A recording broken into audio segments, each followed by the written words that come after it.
Well, welcome to the Nivedita and Dianne show. And welcome, Nivedita, aka Jessy Morrison. How are you today, my dear? I'm well, thank you. Oh, you know what? It's such a pleasure. Jessy, it's 10 years, almost 10 years we know each other. Really? Yeah, Wow. Time goes 2012. fast. 2012. Could you believe that? Time has flown. It So, feels like 2012 was just last year. yeah. So first, I will introduce myself in a moment. So why don't you introduce yourself, Jessy? Oh my goodness. Okay, I'm not even sure I know how to do that. My clients call me the body whisperer. Okay, this is going to be fun. Okay, this is like third time orthodox. This is going to be fun. This is going to be a teaching learning curve for Jessy. So get used to it. Okay, it usually depends on, the type of clientele I'm talking to. What I like to start with is to say that I don't need to introduce myself, but you know how a doctor will tell you that we've done all the tests, you're perfectly fine, everything's cool, there's nothing wrong with you, except the client's going, no, I don't feel like myself. I don't feel healthy and vibrant anymore. There's something wrong. And that's when I get people coming in. It's usually with pain. Because I've got about 40 different energy healing modalities and mindset tools and things that I use to get people to listen to their body talk, because it does talk. And we haven't been taught to listen. We've been taught to ignore your body and think the way they tell us to think. So I have to go against the norm and uncondition people, undomesticate them so that they can tune into the emotions and the feelings they've got. It's all energy. We need to know how to read energy. And that's Jessy.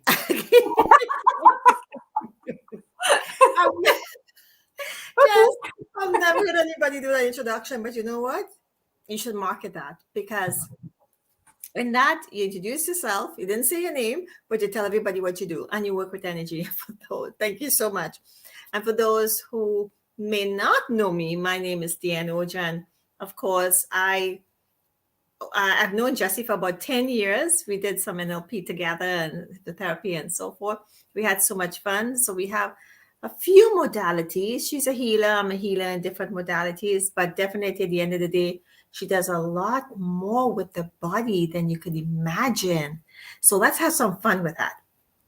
And you get to know a lot as we go along. And for those who are watching us, please do catch us in the replay. Please do share this. Please do share your comments, ask questions. We would love to hear from you. Yeah, we would. Oh, this is much easier for me when people ask questions to answer the questions than to come up with something. Everybody always says, Jessy, tell us your stories. And I go, I can't. The story that comes out of my mouth or the metaphor or whatever is for that body. It's not correct. That is correct. That is correct. That's why, when we talked, you were saying, what do we talk about? I say, you know what? Whatever comes out our mouth, because it depends on who is there and it depends on what mood we're in. And we were just talking about UFOs, which I have seen. Yes, I declare it and I'm very proud of it. People would not believe this, but I've seen it. And I was not the only person there, so nobody can deny that. But I want to go back to something you did about a year ago with me. And because we were talking about the star seeds, right? And I have these oracle cards about the star seeds, and we're going to go in different areas. Again, it's all being guided, and like she said, it's all about energy. So about a year ago, it was for my birthday. You had done a reading on me. It was like, now here's the funny thing. Jessy told me to lie down, and I could have sworn she told me to go to sleep. So I went to bed. 10 o'clock at night. She, for 3 hours, was reading my body, gave me a scan. Very interesting, and she found some very interesting things to me in the when she sent me the report. And she said, "But you didn't have to sleep." I said, "But you told me to go and sleep," so I fell asleep. And normally, why not?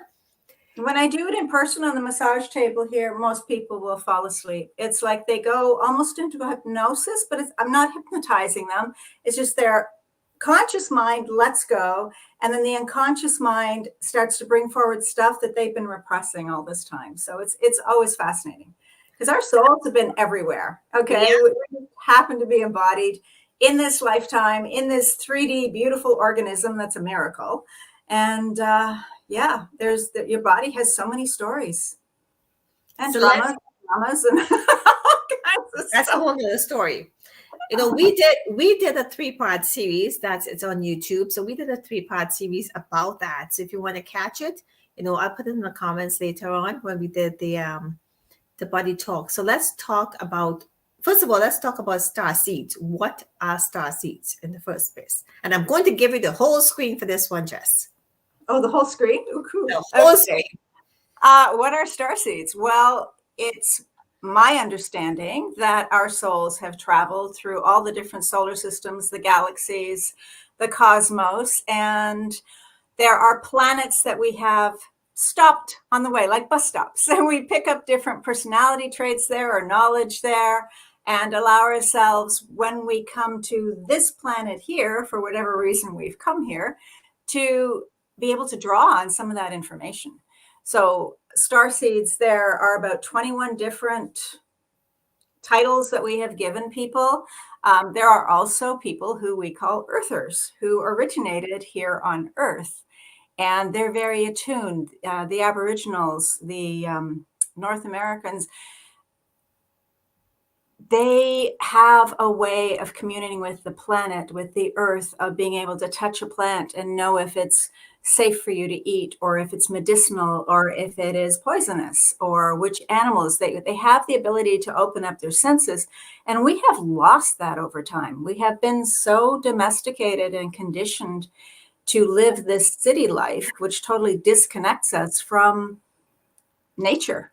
So earthers are fun. They are so experiential. And some people say they're young souls. I don't know. It seems to me, how old is Earth? I can't count that high. But they've come here with different attributes. You have a question for me? Wait, let's go back a moment. You just said something because my mind's going to go somewhere else. We are not young souls. We're young to this lifetime, this 100 years. Where is she going? This my light was flashing, so I had to check to see if it was a bulb or if my spirit was talking to me. So come back to this. We look at the lifespan of 100 years, and we only know about this 100 years. We don't know about the hundreds and hundreds and thousands of years before. Mm-hmm. So I always say nobody just wakes up one day and believe they're classical pianists. And even for myself, you read my body and you found some very fascinating things about my body. And the point is, again, in the past lives, I was this healer, very, very, very powerful healer from what I've told, besides what you have done and what other people have done, and they've read me. But here's the thing. Everything I've done in my life, I always felt like, I don't know. It wasn't who I am. It was fun for the moment, but there was still something missing. But what I do is so effortless. It's just like, it's so cool. And all these things, I'm so guided because I would get certain things in my mind. So when we say this is a young soul, we're only a young soul for this 100 years that we will know if we live to 100 years, but not going back. I'm not talking about young like 100 years. I'm talking about young could be millenniums. Okay, but there are other souls that have been out there that have been there longer in the cosmos doing whatever it is that they do. I call them old souls. When I see somebody and I pick it up, I say that person has an old soul, means a very old, experienced, wise, gifted soul. Mm-hmm. And you're right. As a child, but there are so many different planets. There's planets out in the Orion belt, so those would be the Mintakans. So they are very. They love being near water. And if you look in Rebecca Campbell's deck, the reason I bought that deck was because she was the first person who ever talked about the Mintakans. And my daughter's body told me that she was Mintakan. And I had no awareness of what that was. I'm Pleiades Polaris, and I have brought in some other things. Apparently, our souls, it's not that we shift our souls, it's that we use the knowledge in a certain time period to be, like, say, Polarian, but then I shifted to Palladian when everybody else started catching on to being starseeds. And now I have shifted into what we call Mission Realmer, which is actually out of the dimensions that I've ever been familiar with. So I'm still gathering information about that. And then there are people. Many of you who are joining us, yes, you will be confused with all this terminology. So if you like, put your comments in there because it always fascinates me when Jessy puts throws out all these names there. Definitely. So So they're very familiar to me. So. they are very familiar to you. That's absolutely correct.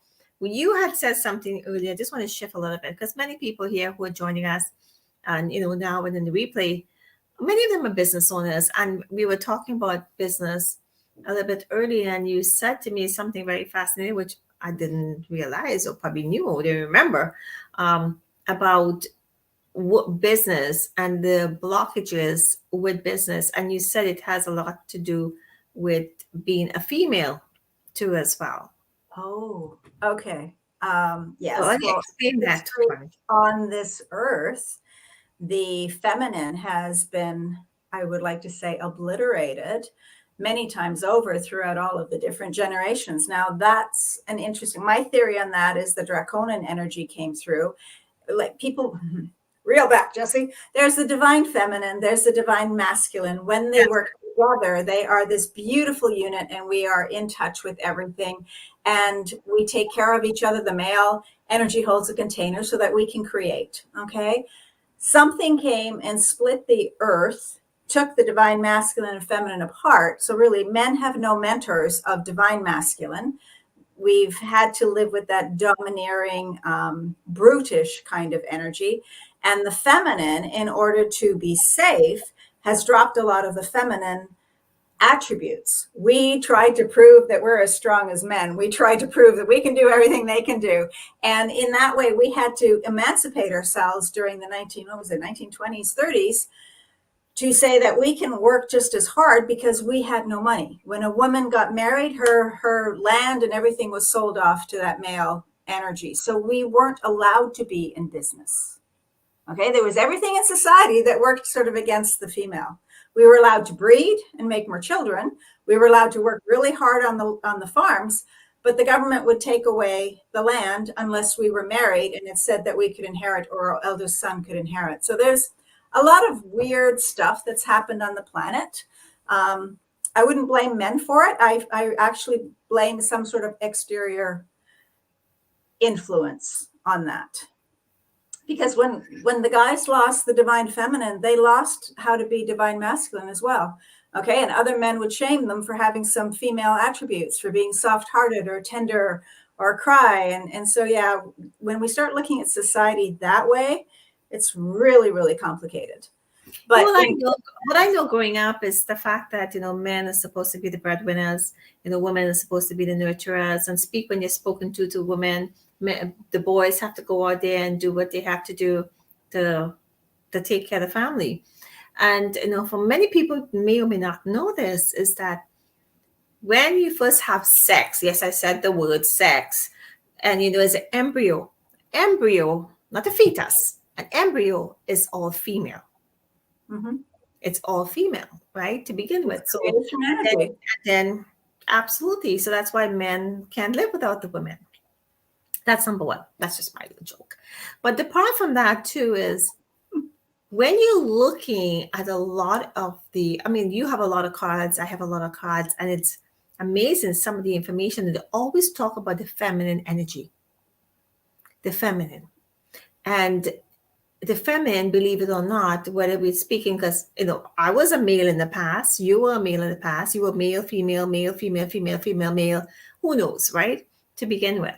So I don't want anybody to dismiss because they in this body, this alien took over this body, this vessel, that we're female.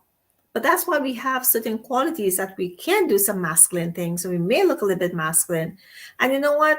The people in certain cultures or preferred lifestyles, I always say, and some people didn't even know this when I said that to them. I said, the reason why you have preferred, lifestyles is because you have this, the urge that you may have been a male in the past, but in a female body right now, and that's why you're attracted. And then they begin to put it together and say, that's why I feel like this, or why I feel certain things, and so forth. So it's discovering who you are.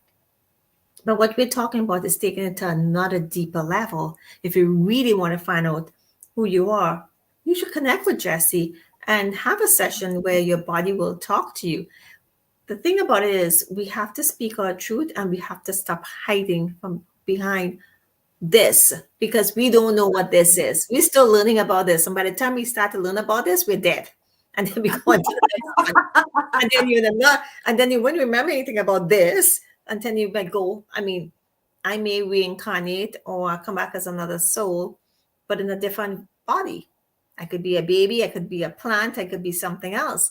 So if you really want to understand who you are, put an effort to ask questions. Mhm. Really ask questions. Even if you think it's the dumbest, stupidest question in the world, you will be very surprised at how it can be found the smartest question to open up the consciousness to have a conversation with myself or with Jessy and say, and what I don't know. I mean, her modality, this woman is super gifted in what she does. There's no question about it. I will not take that away from her. She's been doing this for lifetimes. You hear I said lifetimes? I didn't say lifetime, lifetimes. And what I've been doing it for lifetimes as well. But it's fascinating. When you did that session with me, I saw it and we had a conversation and we did it on the show as well, the radio show. There's certain things, and you said to me, oh my God, do you know who you are? And I was like, I keep hearing that. So I'm doing my best to understand where people have been telling me things along the way. But I understand it. Would I ever understand it? Who knows?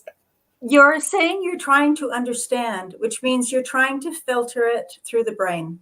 The brain will never understand. The brain is a 3D organism that is only here to pick up all the vibrations that we call color and sound and things like that. Okay. I always tell my clients, put one hand on your heart, one hand on your belly, because we have 3 brains. This is the part of you that wants to do everything enthusiastic. I want to try this. I want to do that. I'm going to go skydiving. I want to go to Florida. I don't know, all these different things that we want to do. And the gut brain is the part that created this beautiful host, this conglomeration of 80 trillion cells that came together. You said something about an alien overtook our body, and it's not really like that. I meant most people would think that, but I know better than that, because one of the things when we talk about the energy centers, yes, what we in our field, we call it the lower dantian or the abdomen. In Chinese, it's the lower dantian, which is the lower abdomen. That's a huge energy center, just like we have the Ming-Men in the back and all these things, and the heart center and so forth. So, and usually I don't say the word try, but I don't know how that came onto there. What I'm saying is educating myself to have a better understanding of who I am. And I may in this lifetime it's always a learning curve and understanding more and more every day. Also, it's like a lotus. It blossoms in different conditions. So if you think of these, what we call star seeds, as being personality traits from different lifetimes or planets that you have lived on and worked on and grown on, every time we come into something new here, the lotus blossoms and we have new skills. We grow into new skills. It's like you and I were talking about my cell phone dying, had to get a new one, and the learning curve. I do. I know. But I know. I got 3 phones right now trying to understand. Do my best to understand.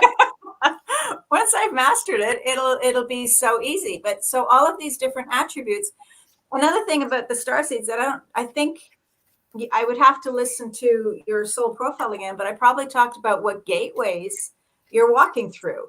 It's like being on what do you call it? A game show. Do you want to pick door number 1, door number 2, door number 3, door number 4? And I call these transitional gateways. And transitional gateways are a doorway that we walk through so that we can metamorphosize as a butterfly and learn something new towards the destiny gateway that we chose to have as our mission on this planet. Okay, I could give you an example. Of that. About a year ago, if you asked me to create something, I would have been a dimwit. I forget it. I could do something. I would tell my designer, okay, create it. I did the graphic side of it, and I'll put in the words and so forth. Then I keep seeing this post on social media about Canva. And I'm like, oh my gosh. And it kept popping up. I kept asking, fine, I'm going to bite the bullet. And I'm telling you, I was sick or something. Oh, it's a little bit sick. And I saw it. And at that time, I had an event and I told everybody they have to work with each other and do testimonials for each other. They're sending me all these things.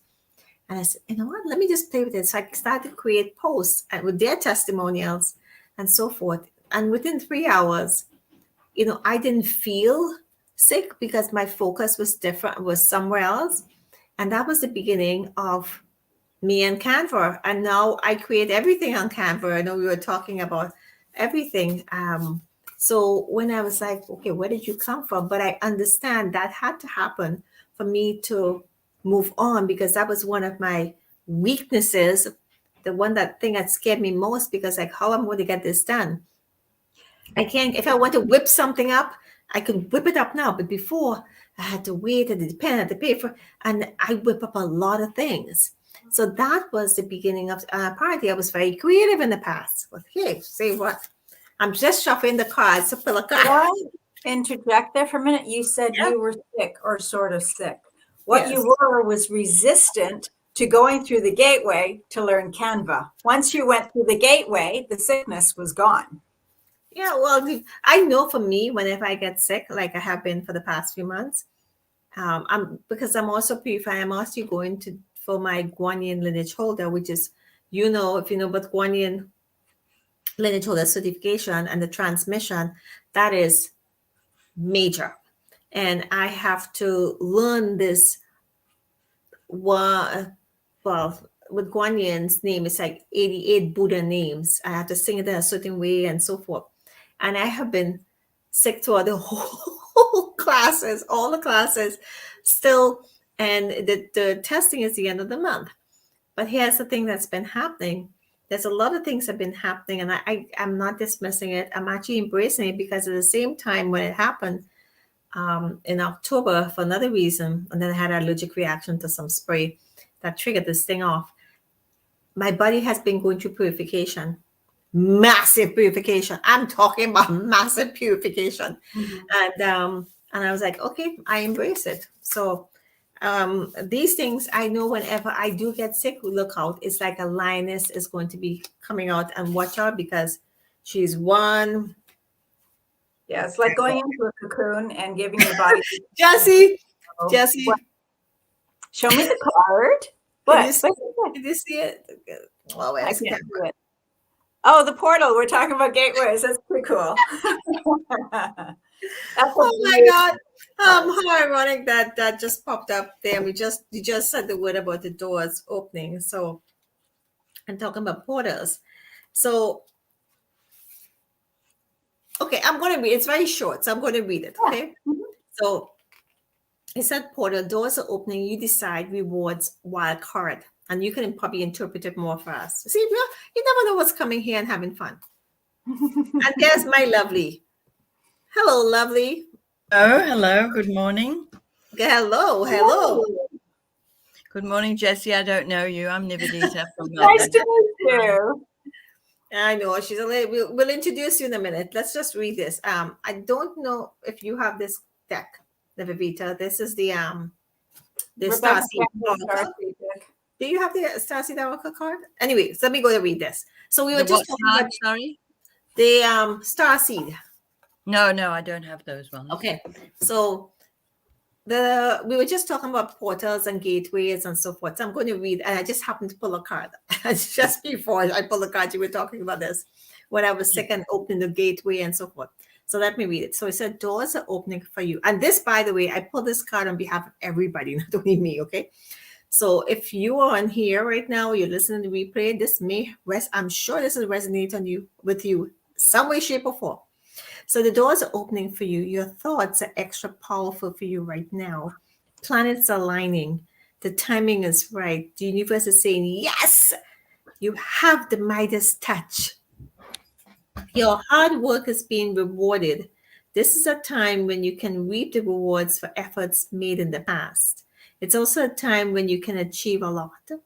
Great leaps can be made. Extreme transformation can occur. Great distances can be traveled in a short space of time.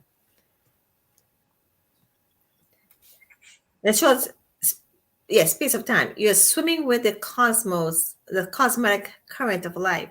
What experience would you like to have? What do you want to create? What new adventure would you like to manifest? Don't lose focus. Use this moment in the time wisely. Be conscious and clear with your emotions and thinking. Projects that you've been working on are coming to fruition. Things are in full bloom. It's time to take your harvest and taste your well earned fruits. When this card comes up in a spread, it is sure sign that effortless change is possible. If you have been looking for a sign, this is your portal into that new reality. Now is the time to make big changes. It, if you've been guided to switch up things, you're extremely well supported right now. Use this energy and jump right in. So the inquiry, there's also a star soul inquiry. What would you like most to experience? So Jess, since you're the expert with all these star seeds, come on, give it to us. See, I would look at that card, and what I would say to my client is, go ahead. Nivedita, I just need to go and get a glass because I've been chewing on parsley and it's all sort of like we really need to know that. So what I would say to my client, I would muscle test the body further, and I say there are about 5 different ways of going through a portal. And I remember one client said to me, well, how many portals are there? Like, am I looking at 70 or am I looking at 7? And I said, well, how many doors and windows do you have in your house? And when you go through the front door, are you coming in with groceries? Are you going out with trash? Are you inviting somebody new in? So it's not really how many portals, but at what stage you're at when you go through it. So you can go through a door with optimism, okay? Saying, oh, I'm thinking about my future and this is where I want to be and this is how I want it to be. But most people will look around at what's going on with them and say, oh, I can't have that because, you know, there's a war in the Ukraine and the gas prices are going up. And, oh, I haven't, you know, upgraded my furnace and my roof is breaking. We get very caught in what's happening right now instead of focusing on where we would like to be and holding that energy. Another way of going through that is you're already on the journey and you kind of have to just surrender to it, because if you resist, it's going to be a very bumpy ride because we're going to go through that gateway anyways, but you want it to be kind of smooth. And people's biggest problem is going through the mind going, excuse me, I've never done that before. I can't do that. I don't know if that's safe. I've never gone on vacation to Bali. It might kill me, but I know that I can stay trapped in this. I want to go to Bali. I wanted to do a retreat in Bali, but then there's this right now. So hopefully in the next couple of years to arrange that. So let's go to Bali. So just hold the space of being in Bali and doing the retreat, not a date and a time, but allowing your mindset to quantum jump into that place and then realign your timeline. Actually, you do timeline therapy. Yes, I know. Yeah, absolutely. No, I'm just saying, you know, with everything the unknown and everybody and down to life is always unknown. And for no, I meant what's going on right now. I'm saying eventually putting that together, a retreat is not a simple thing. You have to do a lot of arrangements and so forth. So down the road, we'll look into that, and we should look into all of that too as well. Definitely. So, and it's, you know, there's a lot of arranging has to be done for that. But definitely that's something in the forefront. Third way to go through the doorway is just state your intention. We're going to have a retreat in Bali. And we're going to have it. Even if it's just me alone, but we're going to have it. That's no question. And there's certain things you have to put in place to, you know. It's like a little bit like, sounds a little bit like quantum jumping, you know, where you go into a door and jump in. Yeah. Yes, absolutely. Can I share something that happened to me this week? Yep. You're going to laugh. It wasn't funny, but you're going to laugh. I put some water in the sink to wash the dishes after dinner, and then I came into my room and got on the computer. And 2 hours later, I go into the kitchen, and my kitchen is absolutely flooded. And instead of panicking, I just went, oh, my God. It was all 3 lots of drawers were full to the brim, water everywhere. I used every towel in the house, every tea towel in the house to mop up the mess. And all the time I was saying, thank you for my abundance, because, you know, spilling water is meant to be a gift of abundance. So I thought, well, I must be coming into a huge gift here because, you know, there's all this water. And it took me hours to clean up the mess, because then I had to dry every dish, every ounce of cutlery I had, everything. And it took me a good few hours to fix that up. But I felt really calm, because I was just thinking, there was no stale air left and old dust bunnies anywhere. You stepped into the future, and I think that's brilliant. Yeah, we used to blame our floods on my mom. She's 95, and she'll turn on the tap and walk away and leave it. But it's like every time that happened, we would step into some new kind of energy field, or my business would take a quantum leap into a direction that I hadn't thought of it. So yeah, something good is definitely going to come from Oh this. yes, I went and bought a Tats Lotto ticket. we did a vision board. She did 4 vision boards.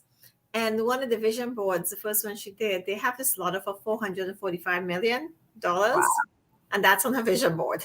It's on my vision board. I can show that's you. It. We have the big lottos. This is the first one she did. She did different one. She's also a Buddha. Oh, lovely. New house. One. I want financial miracles. So I put everything in it because Dianne said, if you want a holiday, you want this, you want that, put anything you want in. So put everything in. Yeah. Yeah. No, absolutely. I actually have a client who won $40 million and it shut her down because she couldn't see how she would be worthy to do this. And she keeps saying to the universe, what do you want me to do with this? Mm-hmm. It's not an easy thing, They used to have this show about, the lotto winners. And I tell you one thing, it is devastating. Easy come, easy go. Some just want to give it away because it's a job in its own. Some spend it like crazy, and people want it. They crave for it, but the big amounts, literally, they become. I'm not going to say. If we feel that we're ready for it and we don't have the skills upgraded to handle it, we don't know what to do with it. Yeah, we know what to do with it. We know what to do with it. So many people I want to help. And I'd even be able to get my. We would do with it. It's a lot of pressure. It's a lot of pressure. Yes. And it totally changes your life. And I've seen stories where people have actually didn't tell anyone or waited until the last moment to claim it, because some of them had to get counseling, some had to get advice, because from the time you cash it in, the whole world knows, and it's a lot of pressure. And there's actually one person or 2 people have actually win a lot of more than once. This is millions in the stories. And this is true stories. And it is what it is, but it totally devastated them. And they became, and some of them were in the streets after, because they just didn't know what to do. Yeah. There might be actually on YouTube to some of these stories, but these are true stories. It's one thing is one. You certainly need a financial advisor with that. But you need more than a financial advisor. Trust me. It's more than a financial advisor, because it is. I just think of all the people I could help with that amount of money, and the center in Sydney. Oh, honey, wait. If you think you can help people, people will find you. You don't have to go find anybody. People holding a really positive vision about what the world would look like if she had this money to dispose of. When my brother died, I inherited $80,000. And for about 5 years, I pretty much stopped allowing money from my business or anything to come in because I had survivor's guilt. I didn't want the money. I wanted my brother back. And I was so afraid if I made big, huge chunks of money that somebody else in my family would die. So you anchor that. We did anchoring and so forth. So it's a trigger. And it's a scary thing, because you associated that with, yes, you could be rewarded, but a loved one and a close one to boot, because only the close ones are the ones who leave you the money, right? So anyway, back to gateways. I think Nivedita would be really good at accepting this money that would come in for her. She's waiting for it. I can't wait. Waiting. Allow yourself to play with that. And then the other one is how we transform. So getting that money, your energy levels would change. Your thought patterns would change.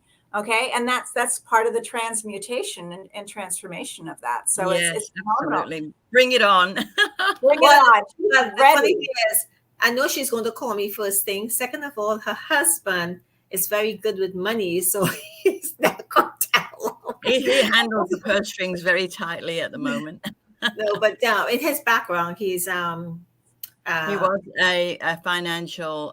He worked in a university, and he saved them millions. He was on the finance team, and he found so many loopholes that had gone wrong, and he saved them millions. Oh, that's so cool. But then he got retrenched about maybe 6 or 7 years ago, and it was devastating for him because he was quite young and it was too early for him to be retrenched, and he thought he would get another job straight away, but he didn't, which was a blow to him, you know. Because he was overqualified. He was overqualified. Overqualified. Yeah, he was overqualified, but now he's quite settled. I mean, he would love to. He's away at the moment. He was very sick a short while ago, and now he's recuperating by being on holiday with his walking group that he goes to. So Nice. he's the social butterfly in our house. I'm the one that stays home and is glued to the computer. No, you're not. I you am. go bushwalking. No, you're not. No, I don't go. I go for a walk occasionally with him, but I don't go bushwalking. No, not per se. Bushwalking, but she's also a yoga. So, Nivedita, why didn't you quickly tell Jessy that she could resonate some of the modalities that you have, because you two probably have a lot in common. So tell us some of the things over the 40 plus years you've done in a short form. More than 40, I think. Well, I 40 taught plus, yoga. I said 40 plus. I taught yoga from about in 1979. I got my first teacher's certificate in 79. So that tells you what genre I am in age. And then from then that opened doors to other modalities of healing. So I did a lot of healing. And then I became a theosophy student for about 13 years. And I was with a teacher and I studied theosophy. And then I left that. It was like the angel said, out, you've done what you needed to do here. It's time to move. So, and I didn't know what I was doing, but then I met Master Shah and that was it. And I've been with him ever since. And, you know, it's amazing the things I've done with the Tao Academy. You know, I'm a Tao relationship healer. I'm a Tao calligraphy practitioner. I'm a Guan Yin lineage healer. I do lots of favorite things that Dianne loves, which is soul operations. And I love my soul operations. And I do soul kinesiology because I became a kinesiologist. I went in the back door with that one. Cool. And kinesiology is marvelous. So I do soul. So I asked the soul. I was trying to explain to somebody on a Facebook page about soul kinesiology, and somebody really hammered me and said, kinesiology is muscle testing. You can't do that on the soul level. And I said, oh, yes, you can. You can ask the soul. And he got banned from that. He got banned from that site because he was harassing me. And it was very interesting. And, you know, because nobody's supposed to poo-poo what other people do, you know, on this particular Facebook site. And so, you know, you just ask the soul, you know, if I need any guidance, I just ask soul, well, what's the best thing to do for this person? And the soul tells me. So, and I love everything I do because it's so diverse. I do so many things. And sometimes in a session, most of them might all come to be saying, me, you know, use me. Like I've got. I told you do have a lot, and right now we sound like we do our sessions exactly the same way. Yeah. Wait. In the past year, she started a weight management. Yeah, I'm doing weight management because I thought I needed a mainstream modality. So I'm doing an allied health course for weight management. And I've got 2 more units to go of that. And I tell you, it's been hard at my age going back to school. I was never a good student, but going back to school and learning all of this stuff is like, wow, it's huge. It's such a learning experience. So, and I did that because A, I wanted a mainstream modality, and B, I wanted to help people with obesity and children, although we haven't done any classes on children yet, but I would like to do that, you know, because, you know, fat children, fat adults, you know, and it's a strain on I would think the fat children come from fat parents. So yeah, you've been working the whole family dynamic that way. Yes. So I really love that. And I've had a few demos, you know, because I needed to have demos for my work, for my studies, and they've had great results, and I'm really happy for them, you know. And I'm just going to start working on somebody who's in Norway, and we're doing it by remote, because I did my other 2 by remote and they had great results. So it's really good because, of course, you know, I'm not always sticking exactly to the rules. You know, I'm doing soul work as well with them to find out the difficulties and things like that. And that's a good thing. I always say that, you know, you use the modalities, all the different modalities you have, like I do as well. So Yes. depends on his situation is. So I might do some hypnotherapy, some NLP, some Dow hands, some street smart, some things that And the readings, you do the readings. People love all the sorts of things. So again, like all of us here, we're specialized in our craft, and we continue to become specialized more and more and more because we never Yeah. end. This young lady here also teaches. She sits all day on a piano bench. She has no backing on there. I don't. All day. And I'm telling you, Jess, the fact is, we live in a world and there's so much we don't know. Mm-hmm. And the person that you were talking to, Nivedita, is just narrow-minded, and the bullying and so forth, because it's like going to the bank. I could say this because I was at the bank. It's that it's black and white. Yes. They train you. This is what you do. But anything outside the box, they cannot think outside the box. Yeah, don't think. Yes. Yes. Don't think. Yes. No. You never. But then there's some in the bank who will go to the extra mile to do, and that's what it is, because they have other things happening. So with the modalities that Jessy and I were talking about. Yes, I'm really interested to know what Jessy does, because I don't know anything about well, you have to go back and listen to the replay now.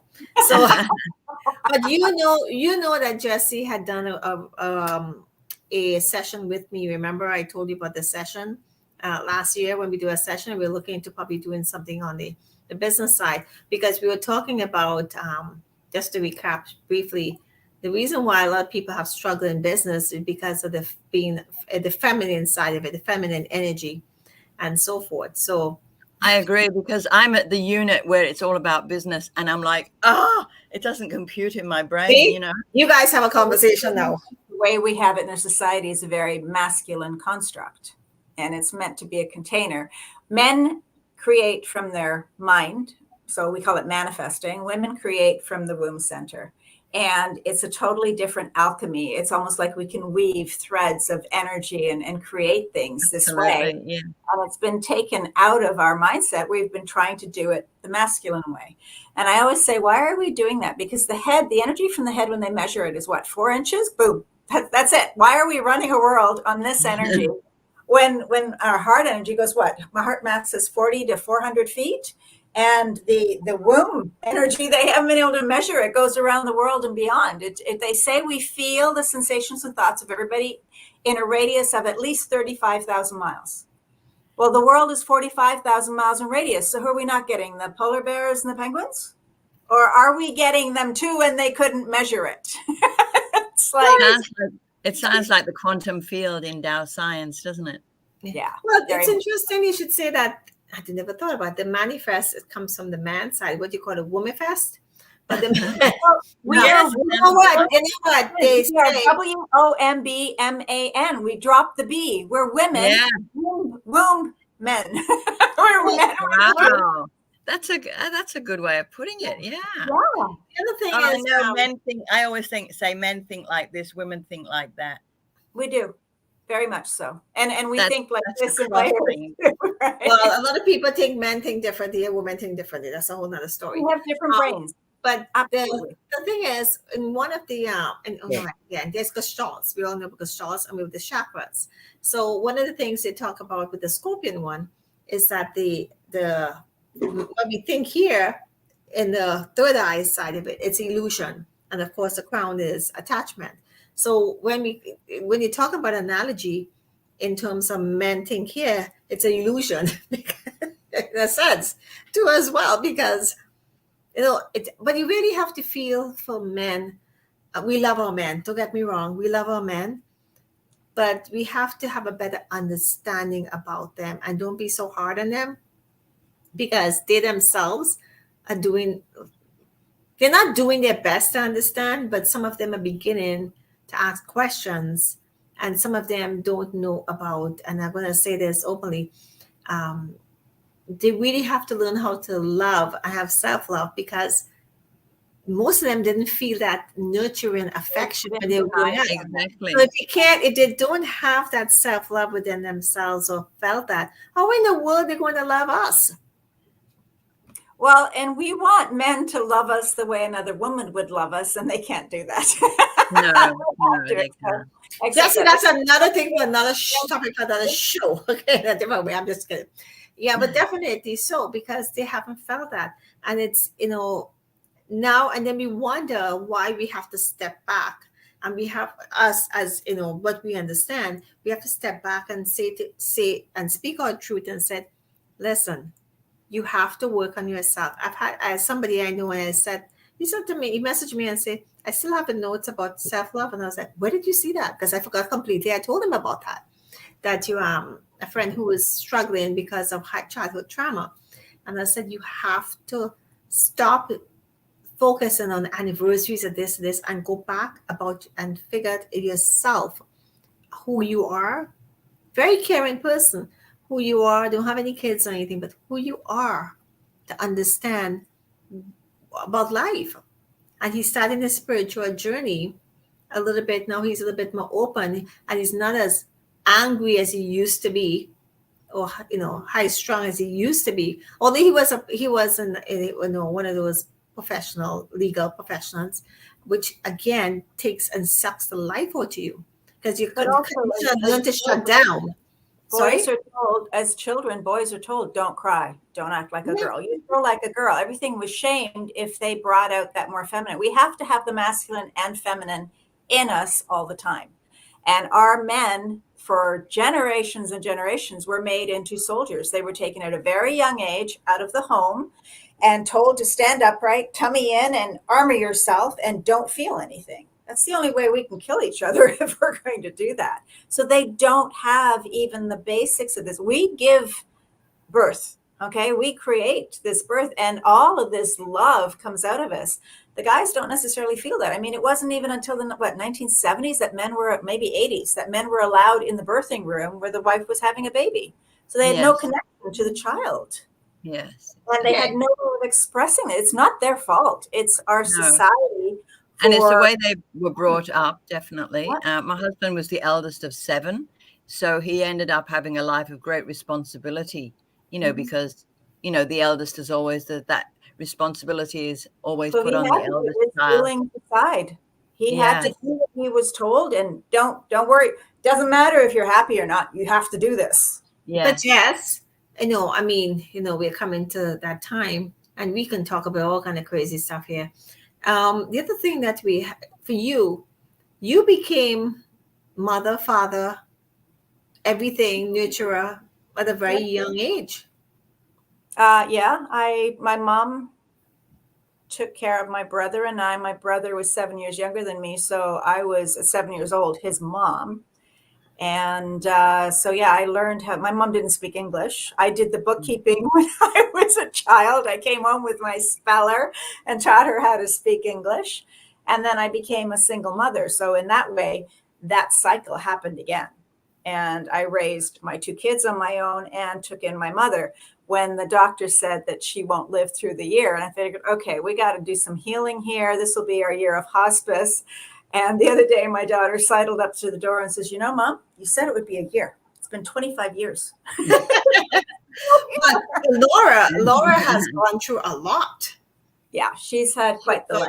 A lot. She's gone through a lot, like pretty much, and your son too. Like pretty much, you all have gone through very traumatic.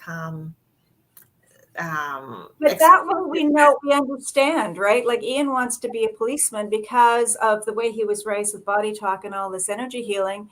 He figures he can go into the police force and help them cure post-traumatic stress. These guys not unforget what they've seen and what they've endured, right? And Laura is a healer. I mean, even when she was in the womb, they said I should abort her, that she was a parasite. And it was like, no, if she can hang on, I will hang on. It took me 13 years to get pregnant, so I wasn't getting rid of this kid. But I got into Reiki to help us, okay? I got into EFT because my brain wanted to know more. I got into Psych K because I wanted to understand the background and the psychology. I got into NLP because my clients would be cured and helped, and they go back to the doctor, and the doctor would install things. And I think, how could I be so wrong? Like, they seemed fine. Like, I got rid of all the trauma. And so I took the hypnosis because people were saying, are you hypnotizing me? And I'm going, I don't think so. I don't know what it is. So I had to learn. And it's just been one thing led to another, to another, to another. And the reason I got into the reading the soul profiles is because my daughter was stalked on Facebook and then attacked. And they literally tried to wipe out her face on the sidewalk. She had a concussion for 2 years. I had a body walking around the house, but she wasn't home. She wasn't home. And I didn't know what questions to ask anymore, because everything in body talk for me was very physical or very emotional. And then I started asking the body other questions like, where are you? Where have you gone?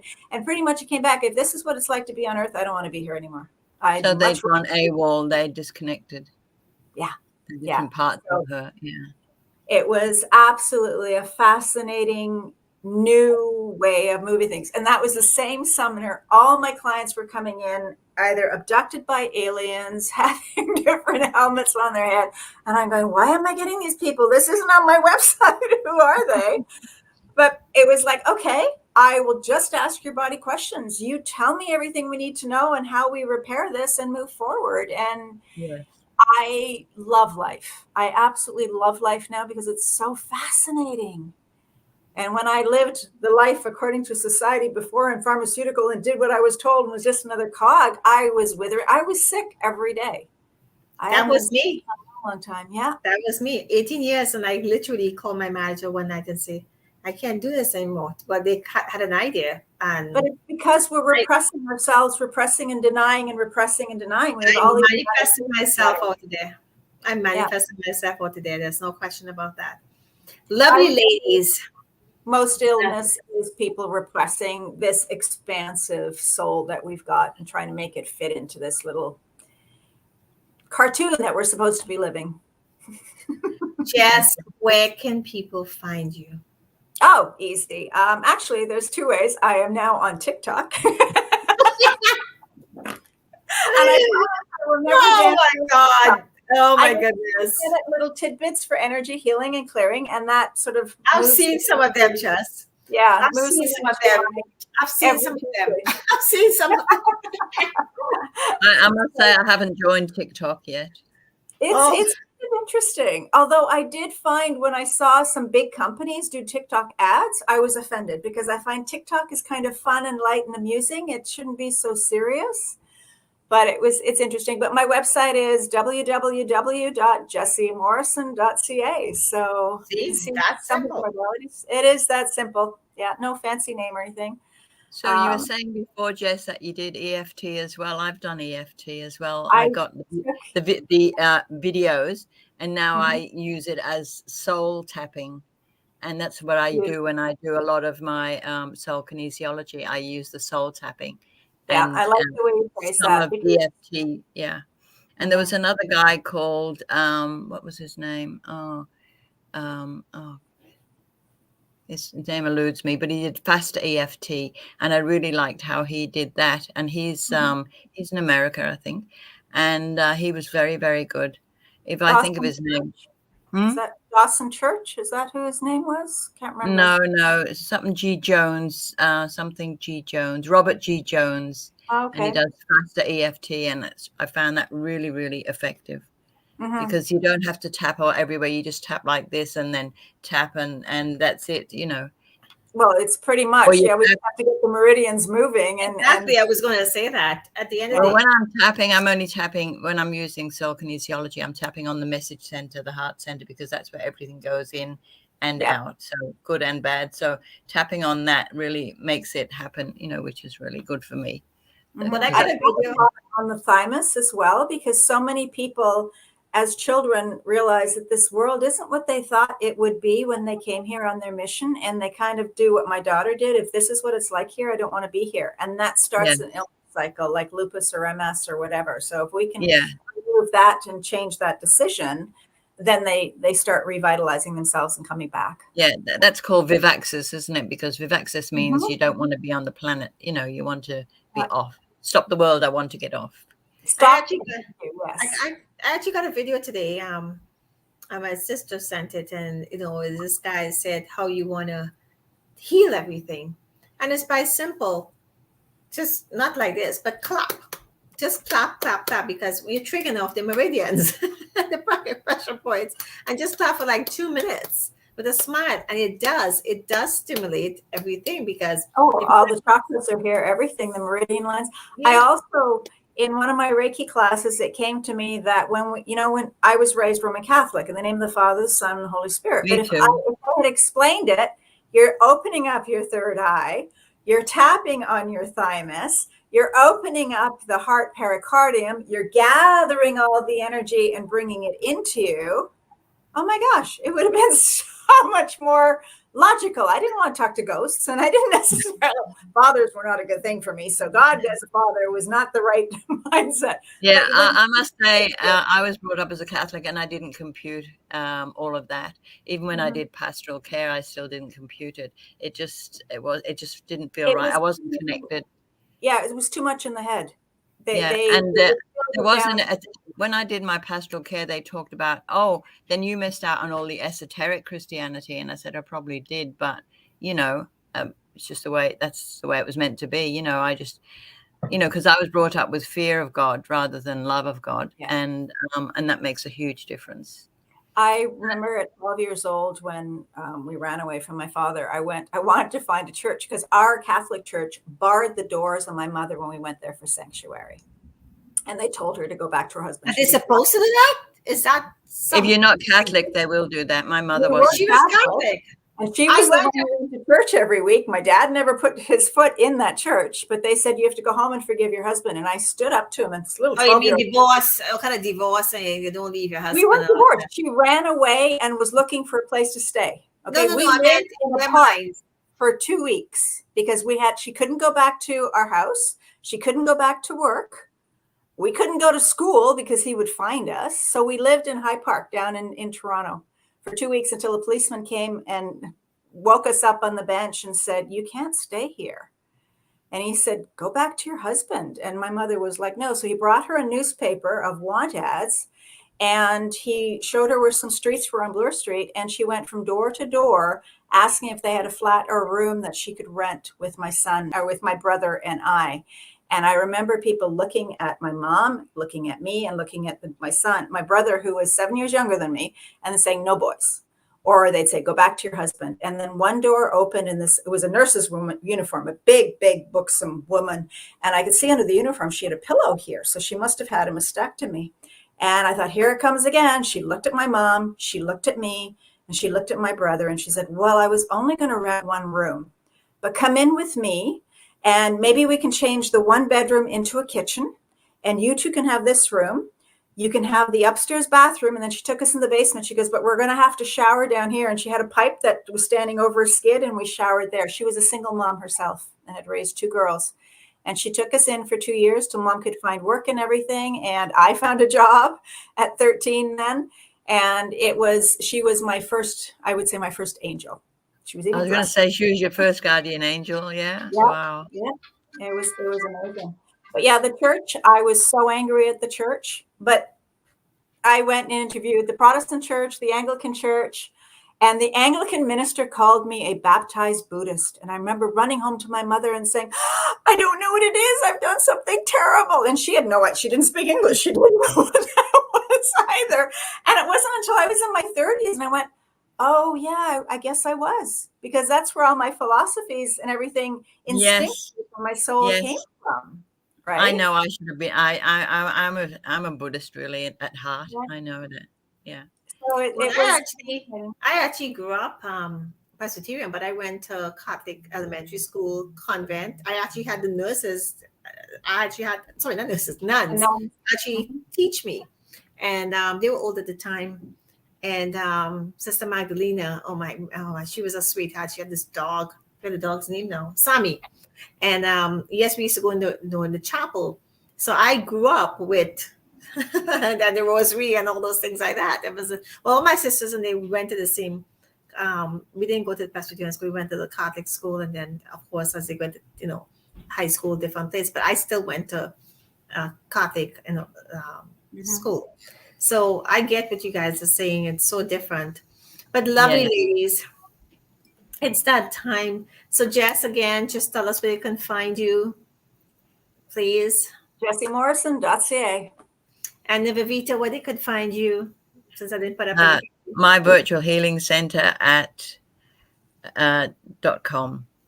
They can And follow me. everyone could find me here. Of course, catch us in the replay. Go to the experientialcoach.ca or Olive Media, mediaolive.ca. And if you want to talk to us and have us having fun, and I just want to share this for a moment. I'm just going to take you guys off for a moment. Don't go anywhere. And we're having this on Saturday, the vision board that Nivedita was talking about. And this is not a typical vision board. It's not. Trust me, it's not a vision board boot camp that you would just go and cut something out. No, no, no, no, no, no, no, no, no, no. It is very unique in that sense. For those who've been there. So do join us Saturday, March 19th from 5 to 8 p.m. where I will be hosting that. So if you want more information on that, contact me at info@theexperientialcoach.ca. And definitely it's something that you would want to join because it has transformed many, many, many on so many levels. It's not even funny. So I want to say thank you, dolls. Jess, keep up with the TikTok. And, again, if you want to have that conversation, how to talk about business and help people understand, we really have to help people understand what's going on with business and why they seem to have all these blockages and obstacles, because at the end of the day, we have to get them to start thriving, not surviving. Well, right now, business is a lot of doing. It's doing. It's Action. not coming from here. Yeah, it's about taking action. You can take a lot of action, but you're not manifesting or creating. I have a Tuesday night tune-up that we do every single week to allow people to hold that vision and bring their vision into the now. And we do quantum jumping on it. We do a lot of different things, but it's all energy work. And if we work on the energy, we can manifest. We can create, if you want to say that. And is it a complimentary event or it's part of your clientele session that you do? Part of my clientele session. It actually started out for people who couldn't afford one-on-ones with me, so I broke it up for them. It's $222 a month. They get 4 sessions every month, and it allows them to move forward. So it's very easy to get involved with. But that's why I went on TikTok, because my clients who do one-on-ones don't want to do group sessions. They want the personal work. But absolutely, group sessions are powerful. When you get a bunch of people holding the same vision together, and that energy shifts happen this fast. It's beautiful. Yeah. I was doing for 1 week straight. We did like 5 sessions plus extra sessions every night, and the transformation. And Nivedita does not miss any of them. And the transformation. There's some people who, before we even start the session, before we start the session, when we just even did the scorpion ritual. Oh my goodness! Honestly, ritual. I don't want to scare people. It's actually a cleanse, and you have to hear the stories. And these workshops are not the typical. We're not typical people, and it's just straightforward. No, we use our modalities. We use everything we have to get to that. You have, and you know what? We don't even have to put that much energy in it because it just naturally happens. I always say the right people in the right place at the right time for what it is they're looking for. So on that note, my dears, I want to say thank you so much. Thank you, Jessy. Thank you, Nivedita, and everyone who came on, listen to the repeat. We had a little unorthodox, fun little show today. So crazy things happen, but that's life, and this is why we're alive. And I want to say thank you all. And until next time on the Nivedita and Dianne show, this is Dianne saying thank you, and Nivedita and Jessy, our guests. So see you next time. See you next time. Take care. Question: did you have a time change? Yes, we did have a time change. Oh, that's why I was late, because I thought it was the time was the right time. Oh, yes. Time change. Yes. I guess you're in Australia, so you don't. Yes. Yeah. I was saying on Saturday I'm doing the event with in Nigeria, talking about healing the boy wound. And I saw that banner that you sent. That was amazing. Yeah, it's pretty exciting to do that because I've been working with the boys and so forth. And I said there are a few topics. I said no, I'll do the healing and talk about this because we've had a lot of. Like I said, when we did the vision board for the different age groups, it was phenomenal. They thought we were having this every weekend. Yes. They were asking, are we having this every weekend next week? But that was their math class, because normally they have literacy and then math. And so we took over their math class for the 2 days. Interesting. Yes, definitely. It was wonderful. I will connect you, Jess, and probably you can have some conversations. We will see what we can do here as well. But on that note, we gotta say bye-bye and thank you all so much. And thanks. Bye. And take care. Have a good one. Thank you. Lovely to meet you, Jessy. Lovely to meet you. Bye-bye. Bye-bye.